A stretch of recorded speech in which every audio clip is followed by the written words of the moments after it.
y habiendo llegado y reunido a la iglesia, refirieron cuán grandes cosas había hecho Dios con ellos, y cómo había abierto la puerta de la fe a los gentiles, y se quedaron allí mucho tiempo con los discípulos. Hechos capítulo 14 versículos 27 y 28.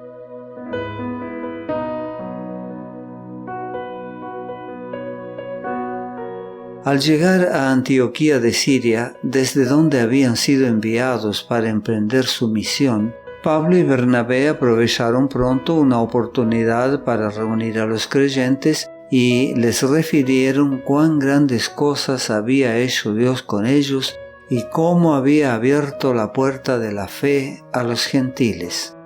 Todos se emocionaron al oír las historias de la conversión del procónsul Sergio Paulo, de la ceguera de Bar Jesús, el falso profeta, del sanamiento del paralítico de Listra, de la ocasión en que Pablo y Bernabé fueron confundidos con dioses, del apedreamiento de Pablo y de su asombroso restablecimiento.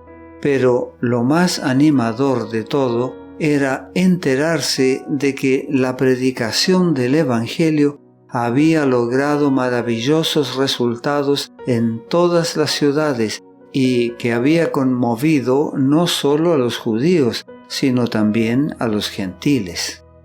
La iglesia de Antioquía era grande y seguía creciendo. Por ser un centro de actividad misionera, era uno de los más importantes grupos de creyentes cristianos. Entre sus miembros había muchas clases de gente, tanto judíos como gentiles. Mientras los apóstoles participaban en un ferviente esfuerzo por atraer el interés de la gente hacia Jesucristo, ciertos creyentes que venían de Judea enseñaban a los hermanos: si no os circuncidáis conforme al rito de Moisés, no podéis ser salvos. Hechos capítulo 15, versículo 1. Este asunto pronto produjo una amplia controversia en la iglesia e infundió consternación a los creyentes gentiles. Esos maestros judaizantes estaban absolutamente convencidos de que para salvarse había que circuncidarse y observar toda la ley ceremonial. Pablo y Bernabé se enfrentaron sin demora a esta falsa doctrina y se opusieron a que se presentara el asunto a los gentiles. Por otra parte, muchos de los creyentes de origen judío que vivían en Antioquía apoyaban la postura de los hermanos recién llegados de Judea. Los conversos judíos no estaban generalmente inclinados a avanzar tan rápidamente como la providencia de Dios les abría el camino.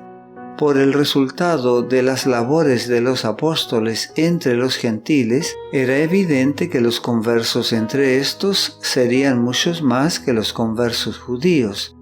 Los judíos temían que si las restricciones y ceremonias de su ley no se hacían obligatorias para los gentiles como condición de entrada en la iglesia, las peculiaridades nacionales de los judíos, que hasta entonces los habían mantenido distintos de todos los demás pueblos, desaparecerían finalmente de entre los que aceptaron el Evangelio.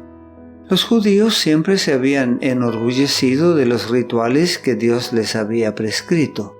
Muchos de los que se habían convertido al cristianismo seguían creyendo que si Dios había establecido claramente la forma en que los judíos debían rendir culto, era improbable que autorizara un cambio en cualquiera de sus especificaciones. Insistían en que las tradiciones y ceremonias judías debían ser incorporadas al cristianismo. Tardaron en discernir que todas las ofrendas de los sacrificios no habían hecho más que prefigurar la muerte del Hijo de Dios, en la cual el tipo encontró el antitipo, y así los ritos y ceremonias del orden mosaico no estaban más en vigor. Antes de su conversión, Pablo se había considerado en cuanto a la justicia que es en la ley irreprensible, Filipenses capítulo 3, versículo 6. Pero desde su cambio de corazón, había adquirido una clara concepción de la misión del Salvador como Redentor de toda la especie, tanto gentiles como judíos, y había aprendido la diferencia entre una fe viva y un formalismo muerto.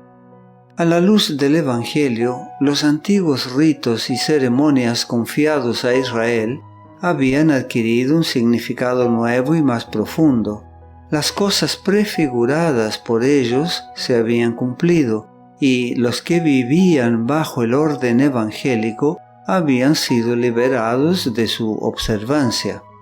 Como Pablo y Bernabé tuviesen una discusión y contienda no pequeña con ellos, se dispuso que subiesen Pablo y Bernabé a Jerusalén y algunos otros de ellos a los apóstoles y a los ancianos para tratar esta cuestión. Ellos pues, habiendo sido encaminados por la iglesia, pasaron por Fenicia y Samaria, contando la conversión de los gentiles, y causaban gran gozo a todos los hermanos. Hechos capítulo 15 versículos 2 y 3. No te pierdas la continuación de este mensaje. La gracia de Dios sea contigo.